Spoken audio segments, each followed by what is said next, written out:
जून 2008 में नासा ने फर्मी अंतरिक्ष दूरबीन नामक अंतरिक्षयान को पृथ्वी की कक्षा में प्रक्षेपित करा, जो बिग बैंग में हमारे ब्रह्मांड के जनन के तुरंत बाद बने काले छिद्रों से गामा विकिरण कोंद गामा रे फ्लैशेस की तलाश में है।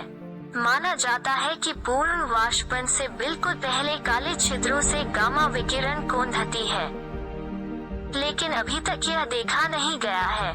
यह भी संभावना है कि लार्ज हैड्रॉन कोलाइडर अपने कार्य में जल्द ही वाष्पित होने वाले सूक्ष्म काले छिद्र बना दे, जो समाप्त होते होते कोंद, लेकिन यह भी अभी तक देखा नहीं गया।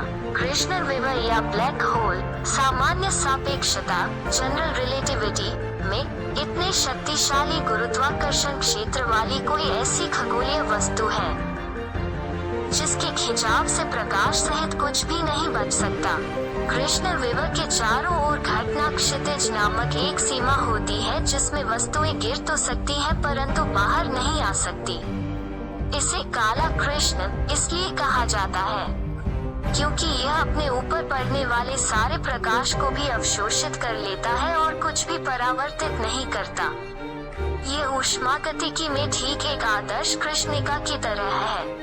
कृष्ण विवर का क्वांटम विश्लेषण यह दर्शाता है कि उनमें तापमान और हॉकिंग विकिरण होता अपने अदृश्य भीतरी भाग के बावजूद एक ब्लैक होल अन्य पदार्थों के साथ अंतरक्रिया के माध्यम से अपनी उपस्थिति प्रकट कर सकता है। मसलन ब्लैक होल का पता तारों के किसी समूह की गति से लगाया जा सकता है जो अंतरिक्ष के खाली दिखाई देने वाले एक हिस्से की परिक्रमा कर रहे हों। वैकल्पिक रूप से एक साथी तारे द्वारा आप अपेक्षाकृत छोटे ब्लैक होल में गैस गिराते हुए देख सकते हैं। यह गैस सर्पिल आकार में अंदर की तरफ आती है, बहुत उच्च तापमान तक गर्म होकर बड़ी मात्रा में विकिरण छोड़ती है, जिसका पता पृथ्वी पर स्थित या पृथ्वी की कक्षा में घूमती दूरबीनों से लगाया जा सकता है। इस तरह के अवलोकनों के परिणाम स्वरूप यह वैज्ञानिक सर्वसम्मति उभर कर सामने आए हैं कि उनके स्वयं न दिखने के बावजूद हमारे ब्रह्मांड में कृष्ण विवर अस्तित्व रखते हैं। इन्हीं विधियों से वैज्ञानिकों ने पता लगाया है कि हमारी गैलेक्सी क्षीर मार्ग के केंद्र में स्थित धनु ए नामक रेडियो स्रोत में एक विशालकाय काला छिद्र स्थित है, जिसका द्रव्यमान हमारे सूरज के द्रव्यमान से 43 लाख गुना है। सैद्धांतिक रूप से किसी भी मात्रा का पदार्थ मैटर एक ब्लैक होल बन सकता है यदि वो इतनी जगह के भीतर संकुचित हो जाए जिसकी त्रिज्या अपनी समतुल्य स्वचालित त्रिज्या के बराबर हो। इसके अनुसार हमारे सूर्य का द्रव्यमान 3 की त्रिज्या तथा पृथ्वी का 9 मिलीमीटर के अंदर होने पर यह कृष्ण विवर में परिवर्तित हो सकते हैं।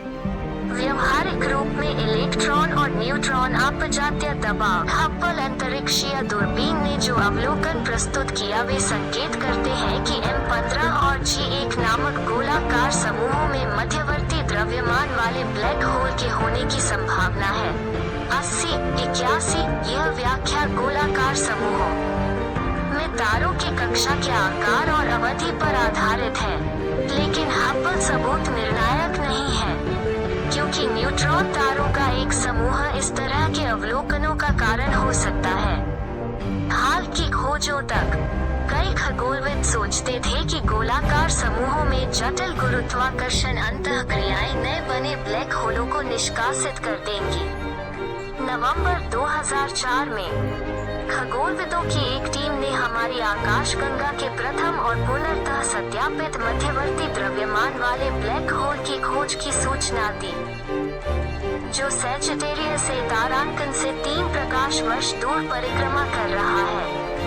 1300 द्रव्यमान वाला यह ब्लैक होल 7 तारों के एक समूह के बीच में है।